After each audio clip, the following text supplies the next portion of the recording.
And a good afternoon, everyone. Welcome to Issues and Attitudes. My name is Jeff Owens, General Manager of WEIU. My co-host is Muhammad's favorite son, Tristan Thomas. Good afternoon. And we're very excited today. I have a very special guest in studio here at EIU, Mr. Ken Woodell. Thank you. Thank you. I was thinking about what to call you because we always, when our guest, it's like the mayor of Charleston, the mayor of Mattoon. I just put broadcaster. That's just good enough. Yeah, I suppose it lasted a long time, so that's probably right. Now, when I finally got his number to call to get him here, this is a great story. It's a Thursday at noon. And you know where this man was Thursday at noon? Where's that? He was inside a local establishment in Mattoon having lunch at noon at the age of 95. I thought that was so cool. Here's Ken Woodell at a bar having lunch Thursday at noon. That embodies what you're about. Well, I try to keep moving, you know. I don't want to slow down too much until I have to. I understand. Well, again, thanks for coming over. We're going to talk a lot about broadcasting. Why don't you tell us a little bit about the early history of Ken Woodell's education and broadcasting career? Because that's probably the stuff that we don't know about. Then we'll get into some of the more recent things. Well, after high school, which was in Michigan, by the way, I immediately left. Had an aunt living in Champaign, and I could go there, you know, and probably not have to pay too much, like free. And so I did. I hitchhiked down to Champaign and arranged a chance to go to the radio station. And it was the year I graduated in high school in 43. And this is in 49. In between, and there was World War II. Various other things that came along, and so I end up in 49. Well, I had an interview at the radio station, and I was hired because men were hard to find at that time. They were just getting out of the service, and being in the Air Force, they had nothing to do with us, so they put us in with, I remember forever, I was discharged with the 40 or 65 number. Now, somehow we were numbered from 100 on down, and the bigger your number, the quicker you get out of the service. And, of course, I didn't have the number with 65, so anyway, I got out with that crew. And my experience in radio was with DWS for a while, and then I realized I could get 25 cents more per hour by working over WILL, so I went over there. They were very demanding because they had several unabridged dictionaries around for you to look at, and they made sure you saw those dictionaries. So that was the way it all started. And following Illinois, there again, the service left a lot of guys looking for a job. Many of them, and I was not one, but many of them were married. Some had children. There were your A's and B's, and I mean, you worked pretty hard to get your grade, plus getting in even. So anyway, my experience was I traveled in Ohio and Illinois and Indiana, up Michigan. Went to a lot of stations on that route, but no openings. And auditioned several places. But finally, I went through Mattoon, and they were going to have FM in a short time in 49. And so I guess it was after 49. Anyway, I'm trying to get the years straightened out. But I went on down, and I was hired at Mount Vernon. They seemed to have a big turnover somehow. The manager and the owner disagreed. He would call on the telephone and tell the manager to get rid of so-and-so. He heard something he didn't like. So I got out of there when they called from Mattoon because I probably maybe I impressed them enough that when FM went on the air, I did that. What year was that? Yeah, well, I went to Mattoon. I came to Mattoon in 49. Okay, so right around then? I'm lying about how long it was from 43, getting out of high school. It wasn't any 6 years in there. So I graduated and must have started at Illinois. It took 3.5 years. I went to summer school. I don't recommend that. You're studying forever. And year-round summer school, 4 hours in the summer school takes a lot of study. And it's every day. It isn't every other day like your typical thing for long arranged first, second semesters.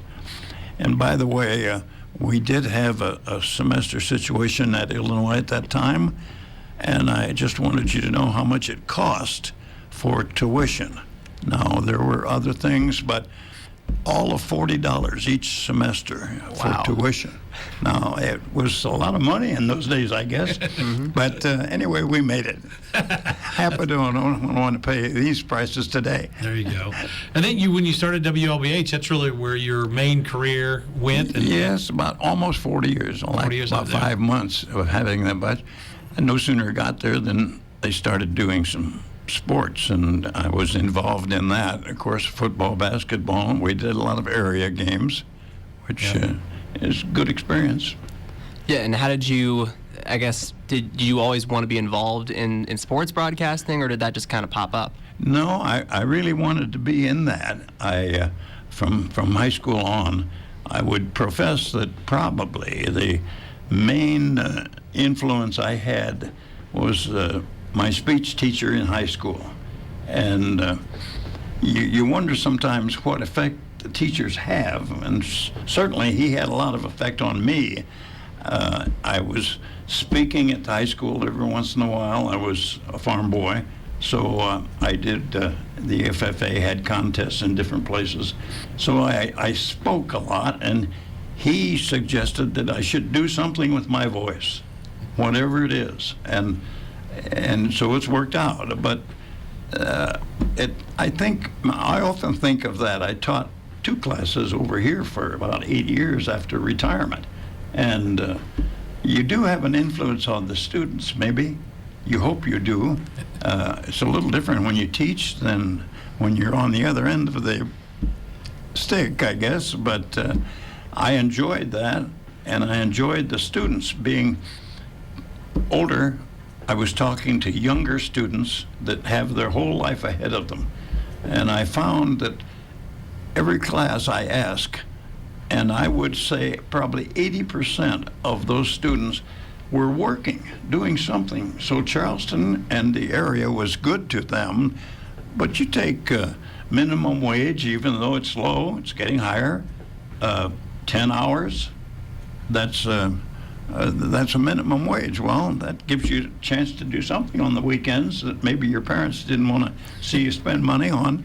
So anyway, that's the goal, to try to get to those students a little bit. Every class you would find 6 or 8 that were really interested in what you were saying, and then a lot of your students, the majority, were there for a grade. They wanted a good grade, and you can understand that. I can relate to that, even though I maybe have forgotten a lot about school. But I know you got to have a couple of them that are so-called easier, not easy, but easier than your major, and so that takes a lot of time. But Well, and I think you taught people, other than your students, but you taught a lot of people in the area via broadcasting and being a manager at WLBH with some of the stuff that you did. When someone's there for 40 years like you met a lot of people. And when I told people we were going to do this show, it's the Golden Voice is back on the air today. So you touched a lot of people's lives, and that's one of the reasons we wanted to have you on the show to talk about some of those things. I hope that's right. And not just in Mattoon, Charleston, but it's in the area around here that we serve. And so you have a responsibility when you have a microphone and people might possibly be listening to you. And what you say means a lot. I had the call-in show for a long time, and that was a true test because you spend a lot of time without a caller. And I had to fill in for you once on that, and it was 25 minutes of begging people to call in. And well, you do learn a little bit, don't you, learn. right there? Yep, you give the forecast a lot and the phone number a lot, and pray. Let's talk a little bit about your broadcasting. Did you ever think about how many games that you did? Yes, I did. And I, off the hand, on my cuff, I had something like 1,800 basketball and 500 and some in football. But I kept somewhat of a log for many, many years, and then I worked at it to try to figure out how many you did. But, we state tournaments and regular tournaments. You have a lot of ball games per year. I mean, per outing. You go in one night and have a couple of ball games. It wasn't anything to do. Two, I have a few experiences with my throat, and at the state tournament, boy, that usually takes it out of you. You do 3 or 4 ball games a day or more. Yeah. And you have repercussions, but it was fun. We obviously have a student here, Tristan. You gotta. Well, Yeah. What's Yeah. that So I initially, what I wanted to do was play-by-play sports until I switched to the TV route. I guess what was your favorite sport to call? That's hard to answer. I think because I like it, football would probably be maybe because it's a little slower. Of course, in basketball, I liken sports broadcasting. I like the idea that I probably would classify myself as old school, and guys like Mike Brad, who Eastern's lucky to have him around. I think he's tremendous, and he does everything. He keeps a rundown during the game. How can you do a basketball game fast as they move today? They didn't move that fast when I was doing play-by-play, but today these guards are absolutely impossible. They're right. Well, I use some terms that I don't want to use on the air, but they're right on you all the time. And anyway, I would say that football is probably, it's a tough game to introduce. I first started football, Pat O'Brien was the coach over here, and he had just gotten out of the service, and people That's so said, cool. I don't know, people said, Pat O'Brien, boy, you better be really careful because he's a mean man and he'll be on you right quickly. I thought, how's he going to talk to me? I'm in radio. I'm not playing football. Now, he demanded a lot out of his football players. And at that day, you didn't recruit New York and Pennsylvania. You recruited Mount Olive. We had 5 starters on one football team from Mount Olive. And Pat O'Brien ran a tough school. He won several ball games. But he took me under his wing. I probably learned, if I learned anything about football, I probably learned more from him than anyone. What about EIU? Is there a 1 or 2 EIU football games that just stand out that you'll never forget that you were part of them? Yes. The one that we beat Northern Iowa here. And we had the field goal that won the ball game. And Darryl Mudra, who used to coach at Eastern, was the coach at Northern Iowa, and he just managed to lose that, but he was on the elevator going down on the back of O'Brien Stadium when he heard the crowd roar and he knew something was bad. So he didn't get to see that. And I remember it particularly because a good friend of mine was Sean Payton, and a tremendous fellow, as we found out later in the NFL. Did okay for himself. But Sean was down there. Al Moldy was our coach, and Sean was begging with just a few seconds left to allow him to throw. I can throw that far, and I'll hit that receiver, and he'll score a touchdown. Well, Mudra didn't believe that. Mudra said, let him kick a field goal, 56 yards or so. 58 on grass. Now, that's not turf, and it makes an awful difference. And so it was impossible that he would make a field goal. But the coach overruled the player, the quarterback, and that ball went through the uprights, and that had to be the most exciting game that I've ever been involved in. It was the craziest day I ever remember on campus at Eastern. Oh. I was at the game, and that day was crazy. So you're right. Me and Ramin were both hoping that was going to be your guest, but we didn't want to tease it before. Oh, quickly. So. Yes, that was the most. There were several that were good, but and now your football coach here at Eastern is Chris Wilkerson. Yep. And there was a moment where Bob Spoo, bless his heart, 25 years, and somewhere in that period of time, his job was up for being, canceled. Yep. Well, we had 4 games left, and 2 of them were Well, Bob, first of all, he knew that that was it for that season, and we weren't the greatest. The record didn't indicate that we were good, so I guess we weren't. But there were 2 games that we were supposed to win, you would think, and 2 games that we were really out of it and not going to win. And do you know that Chris Wilkerson, with help from a few others, echoed the idea that if you don't want to win and you don't want to play these games, there's the door, and now is the time. So we'll see you later, and thanks for everything you've done. And do you know we won all 4 games? And I think because I liked Bob, and he was for everything good. I say that meaning maybe disrespect for other coaches, but I don't mean it that way. But he was for everything good. And had 25 years of great legacy here at Eastern. That's wonderful. Yep. So anyway, maybe that's the story of it, I hope. It makes a little sense. Maybe. No, those are good. That's why you're here. Broadcasting partners, can you talk about some of the people you work with over the years? Well, at one time, the speech department man was the analyst under Doug Bach, and Doug's still in Charleston. Yeah, Doug's around, yep. But in high school, when you're doing high school games, you have a lot of different people that help you out. Yeah. And so I hesitate, and I didn't have anyone that was real permanent. So maybe that would. I also know John Smith, who's still here in town. He was doing a few games for me for a couple of years. One game we won, we were going along, and we came from behind, and in the 4th quarter we won it. We were on the road, and John forgot that he wasn't a coach, and so when we won the ball game, John pushes his chair back, gets up, and he's gone. I'm all alone. Well, so long, John. And he laughed about that later. He said, I just completely forgot where I was. I wanted to go to the locker room right away.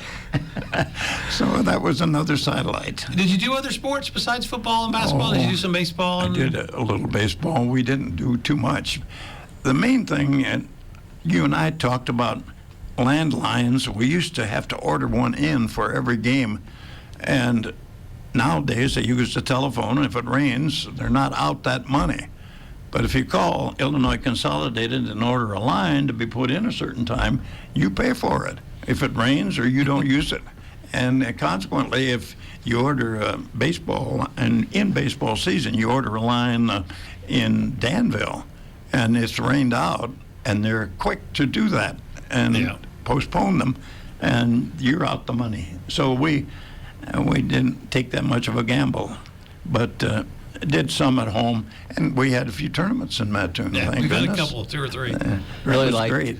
Yeah, I really like the story about the coach just getting up and leaving, I guess by muscle memory, after the game. Do you have any other funny stories like that of wacky moments that happened on the air? If you ask John Smith, he will remember that because he did, and he admitted it right away. I should have stayed, and I said, "Yeah, you could have answered 1 or 2 questions." Yeah, let me catch my breath after that big game. But boy, anyway. Are there other stories? I think that's a great question, Tristan. And I had too. Is other broadcasting stories that kind of ring a bell that you just would love to share today? Well, we have about 10 minutes left. So in basketball, yes, the 2 I would know. And I'm not slighting Charleston. You had probably the greatest player out of Charleston, in my mind, was Rex Morgan. And Rex, when I got 2nd in the nation, was Celtics' first draft choice. Anyway, then Bill Tate was finished in Mattoon at the time I got there, but I did have a chance to see Jim Profit, and Jim got hurt at Northwestern and couldn't play a lot of times because of that, but he was a great high school player. I don't see that. In different respects, it's hard to figure the 2 out. I didn't see Bill Tate except by tape. I played, and in college he did well. But that trip we had when we played basketball at Olney, Steve Spitz, who is a citizen now of Charleston, and Mike Snap and Jim Bailey, some of those.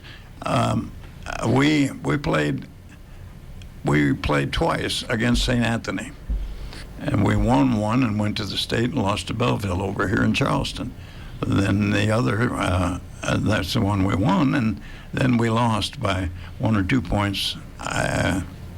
We played St. Anthony, and they had John Keller, I believe. Yep. Anyway, he was from Indiana, and over there at that time, you shot and you didn't worry about defense.